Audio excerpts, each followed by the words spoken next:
Hey everyone, COE33 here with my sister Leaf. Hello guys! Hope everyone's doing well. Guys, it's still Atari month, you know this. Atari 2600 all month long. And to celebrate with this video, we're talking about anything and everything Activision Atari 2600. Ooh. So Activision, one of the great Atari 2600 publishers, and a really interesting story too. 4 friends that worked at Atari, they left Atari because back in the day, I don't know if you knew this, but Atari, they had some kind of draconian business practices. They would not give credit. Not 3. Yeah, 4 friends, that's right. Not 2, not 5.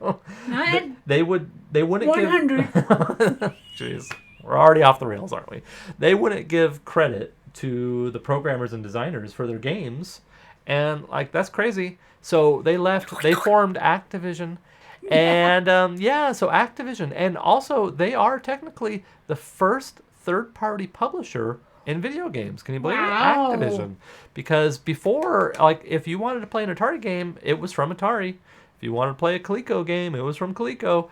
And Activision changed the name of the game, and then a whole bunch of people followed suit because they were raking in the dough right off the bat. They started making some good money with these games. And I think when I think of Activision, when I think of Atari 2600, I should say, I think of Activision. I think they have some of the best games on the platform. So there's 45 games on the Atari 2600 developed from Activision during its lifespan, and we have just over 30 of them. And we have more on the way. So will we be able to complete that set, do you think? I think so. Yeah, okay. Hopefully, huh?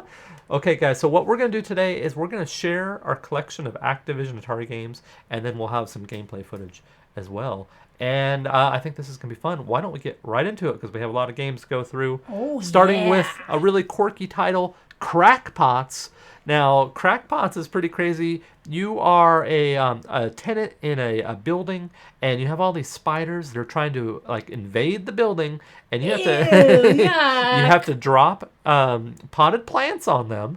And if they you take them out, but if enough of the bugs get into your building, a termite will come and take out a whole level of your building. The building will collapse down, and it's just a really quirky, fun game.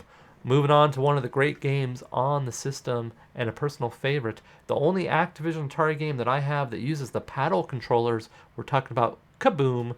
Kaboom! Kaboom is a great game where you are a burglar. Well, actually, you're fighting against a burglar who's dropping bombs, and you have 3... I wouldn't want to be around that burglar. Yeah, you have 3 buckets of water, and you have to catch the bombs to put them out. And each time you miss, you lose a bucket of water until you lose all 3 buckets of water. And kaboom! Wah, wah, wah. Yep. Okay, moving on, guys, to a game that I appreciate from a technical standpoint, but I don't really enjoy from a gameplay standpoint, and that is Space Shuttle. Now, this is one of the better-looking games on the Atari 2600. Really impressive. 5, 4, you gotta 3, wait. Okay, we're gonna launch it. 1. Okay.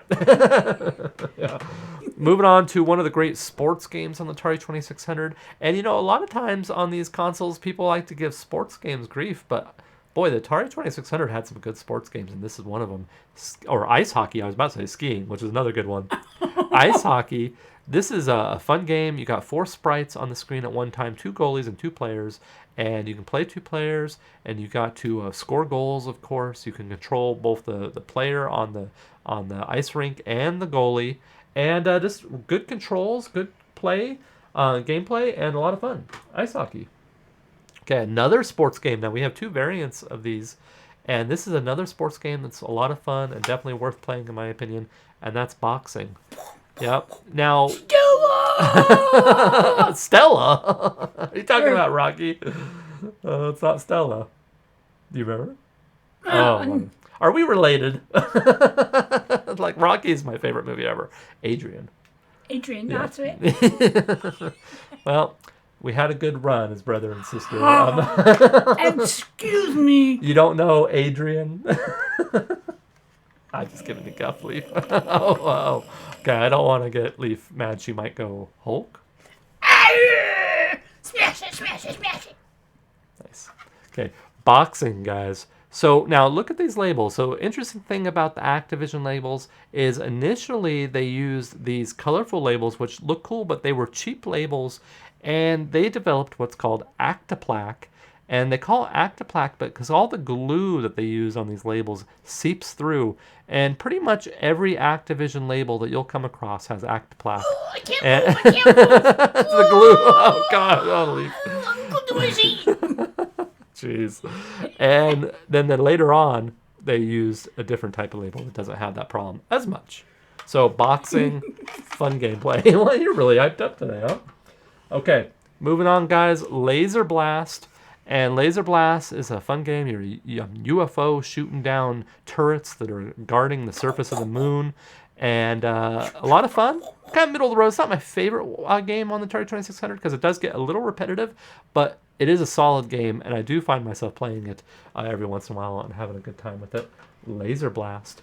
Okay, another sports game on the Atari 2600, guys. Skiing. This is one of my favorite games on the Atari 2600, just full stop. Not even just sports games, just games in general. And all that comes down to the tight controls. If you hold down on the joystick, you can do a sharp turn. If you tap it, you can do a subtle turn. Tap, tap, tap. You just gotta haul booty down the mountain, trying to Haul booty? try to get between those flags and get the best time possible. And that's skiing. It's super fun. Next up on the list is Plaque Attack. Now this game, super fun. Now this is a quirky game, guys. So this is a shooter where you have like food coming down, trying to attack your teeth, and you gotta shoot that food. I don't think our dentist was like this game. Yeah, I know, right? It's like, and shelf candy. And yeah, you gotta shoot the food before it gets to your teeth and eats your teeth away. Quirky, but fun. Okay, a game that I've never played, and that's because I don't know how to play Bridge. So I don't have any gameplay of this, guys, because Bridge is not a game I've ever played. I don't know how to play Bridge. I have 2 copies, 2 variants of it. And, nice to have in the collection, but not something that I enjoy from a gameplay standpoint.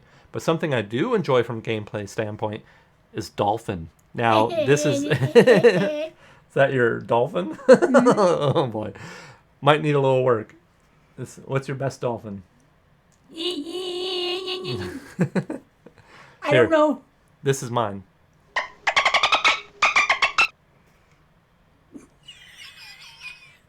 The cool thing about Dolphin is this is Echo the Dolphin before Echo the Dolphin existed. So, wow, a lot going on here, guys. You are, of course, a dolphin. You're under the water. You're trying to avoid the squid, and the squid's chasing after you, and you have to use the echolocation to find where the hole in the wall of shrimp is at, and you have to go through that hole in the wall of shrimp, and if you get far enough, all of a sudden this pelican will fly by, and you have to jump out of the water, grab the pelican, and then take out the squid. That old story, and super fun. Another quirky title, but a good one. Okay, a game that a lot of people love on the console. Now, this isn't one of my favorites, Star Master, but I do appreciate this game, and I certainly can appreciate that from a graphical standpoint, this is really good, and there's some depth here in the gameplay. Take me to your leader. Jeez. But that's Star Master. Okay, Decathlon. This is a game that a lot of people consider to be one of the better games on the console because there's so much going on here. It's amazing they fit all this onto an Atari 2600 cart. There's javelin, shot put. There's the hurdles, the dashes, the sprints, all that stuff. Yeah, there's a lot going on here, a lot of gameplay. So that's pretty awesome. Okay, another board game converted to the Atari 2600, Checkers. You know, what can you say about it? It's checkers. It's not that exciting. Okay, moving on to a game that is very exciting and one of my personal favorites, Frostbite. Oh my gosh, guys, I love Frostbite. Now, this is top 5 probably for favorite Atari 2600 games in my mind. Not 4. Jeez, here we go. Yep, 5. And you're an Eskimo, and you jump from igloo, or not from igloo, geez. You jump from iceberg to iceberg, and you have to, as you rack up points, you start building your igloo, and you got to build your igloo before the temperature gets down to 0 so that you can find safety within the igloo. And you got to avoid the obstacles and the birds and the polar bear and all this stuff. And a lot going on here. Polar bear ever do to you? Really tight controls and a great game. That's Frostbite. Pretty cool, huh? Yeah. Okay, moving on to one of the great games on the system, probably another top 5 in my mind, but unfortunately this is the only game we have that doesn't work, and that's River Raid. Aw. So I don't have Womp, gameplay of this. womp, I womp. know, sad. Meow. But you know what? It's okay, because I may have ordered another complete in-box copy of this. Whoa. So stay tuned for that pickup. And yeah, I'm really excited about that, guys. That's Stay in the tuned to your mail. nearest radio. Yeah, are we on radio now? We're going way back. Okay, moving on, guys. And really, this is a cool game from a technical standpoint, and it is fun too. Fishing Derby. Now, a lot of tech went into designing this game, and the kind of innovations that they used to create the fishing pole, the line, actually can be seen in later games such as Laser Blast and the Vine and Pitfall. So really cool. And who designed it? David Crane. So as David Crane was making this game, he was working on this, and his coworkers would come by his office, and they would be kind of enamored by what they were seeing, and they were like, wow, you have like this virtual aquarium going on, and everyone was kind of like stopping and viewing what he was doing and just really blown away by that. And yeah, this is a great game. You have all the fish, you have the shark trying to eat your fish. Really fun 2-player game. Hey, they Definitely. better not eat our fish. Yep, I know, right? Definitely one I recommend. Okay, moving on to a racing game, Grand Prix. And this is all right. I mean, it's a racing game on Atari 2600. Not my favorite game in the world, but it's fun enough for a short session. A little Grand Prix action, huh? Yep. Okay, moving on. This is a game I really quite enjoy. Is Chopper Command. And this is kind of Defender-esque gameplay, but with choppers. And you got to take out the enemy aircraft.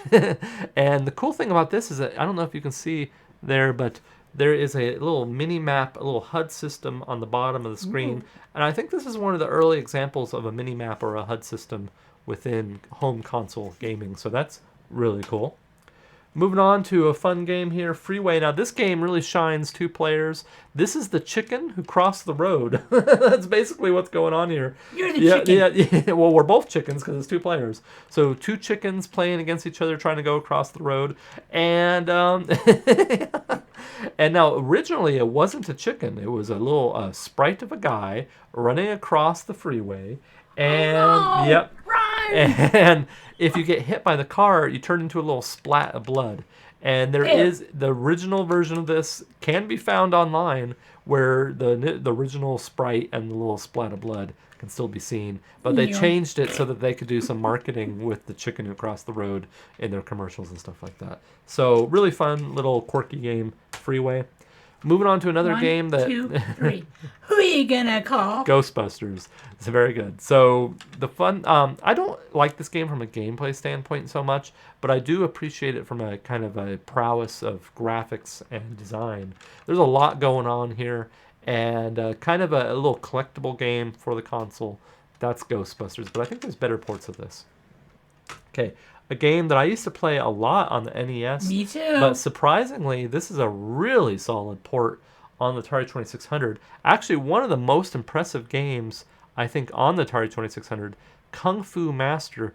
Boy, what they were able to accomplish with this game is super impressive. They kind of pulled some voodoo, getting all this to work correctly and to Voodoo play magic. as well as it does. Voodoo magic. Kung Fu Master, what a great side-scrolling beat 'em up. Hi-ya, Awesome. Yeah. One of my favorites.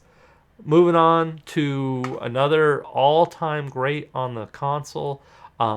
Impressive on every element, from gameplay to graphics. And we're talking about of course, Pitfall 2, Lost Caverns. Now, Pitfall 1 is another great game. Now, we don't have a copy of Pitfall 2, but much like River Raid, I may have ordered a copy of Pitfall. So that's on the way. Who knows? And Pitfall 2 kind of took what they learned from Pitfall 1 and expanded upon it. And I love this game. Hey, I Has wonder if there's a Pitfall 3. 3. There's a few Pitfalls out there. And Pitfall 2 has really iconic background music and fun gameplay. You got to find all the treasure, and you got to avoid the obstacles, and you got to jump over the scorpions and all kinds of great stuff. Pitfall 2, guys, if you haven't played it, I highly recommend it. Super solid. Moving on to a game that's kind of middle of the road for me. It's not my favorite. Skyjinx. You're in an airplane. You got to go left and right over around these poles. Upside down? Yeah, no, not upside down, but you got to avoid the obstacles, and you're going for that fast time. It's okay. Okay, these next two are kind of fun because a lot of people like to compare these two games to each other, starting with Mega Mania. Now, this is a shooter on the system, and I think that sprite looks kind of like the Enterprise, huh? And yeah, you gotta shoot down these kind of UFO-looking What things. Enterprise? Yep. Star Trek? Star Trek. Yep. Or Star Wars? There is no Enterprise in Star Wars. There should be. Yeah. And it's fun, but you know what? I personally like Spider Fighter better. And Spider Fighter is a similar style shooter, but I like the sprite work here. I like the kind of fast gameplay, the frenetic gameplay, and just a fun game all the way around. So I think I'm more team Spider Fighter versus Mega Mania. What about you guys? What about you, Leaf? Mega Mania or Spider Fighter? Mini. You more Mega Mania? Okay. All right. You have spoken. Moving on, guys. We're getting down to the nitty gritty here. Stampede. Now, Stampede is one that I had back in the day. Yeah. And you got to lasso those cows, and you got to get those points, and you don't want those cows to... Yeah, I know. And you got to get them all, and try not to lose those cows, because you got to kind of... You don't want a stampede to happen. Yeah, okay. Moving on to another game that I had growing up, and one of my all-time most iconic games, or my most nostalgic games is the word I'm looking for. Barnstorming. Now, barnstorming is a lot of fun. You're a biplane. You got to go up over the windmills and down through the barns, avoid the birds, and you're trying to beat that fastest time. And I love it, guys. Barnstorming is a lot of fun. Last two games, guys. Activision's Oink. This is basically three little pigs, but there's only one pig, and there's the big bad wolf. And he's here to basically take your house, like brick by brick, rip it apart, and you got to rebuild the house before he can get to you. And if he can open up a gap in your house big enough, he's gonna like shoot some laser beam or something at you. You stay away, you bad little Yeah, bad wolf. That's right.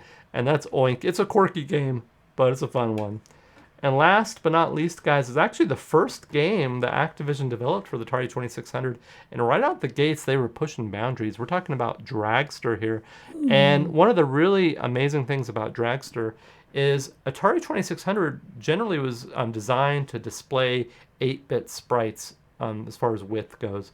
And my understanding is that with Dragster, they were able to display a 32-bit moving sprite. And that was revolutionary. They were doing some little tricks to their programming to get that to work. And super impressive from a graphical standpoint right out the bat. And not my favorite game in the world from a gameplay standpoint, but it is an impressive way to start. And yeah, that's how Activision got their start with Atari 2600 on Dragster. And if you guys have a favorite Atari game, favorite Activision Atari game, yeah, let us know, huh? Guys, those are the Activision Atari 2600 games that we have in our collection. That was fun, huh? yeah. All right, everyone. Thanks so much for watching. We're posting new videos every Wednesday, and you can count on that. Follow us with our game collecting adventures on Instagram at The Game Hunters. I'm live streaming on Twitch every Tuesday and Thursday. I'd love to see you over there at COE33, and I am playing all Atari 2600 this month on original hardware and having a blast. And then, of course, the community Discord, the Dragon's Lair, where you can hang out with us when we're not posting videos on YouTube. Thanks so much for watching, and until next time, bye. See you on the funnies.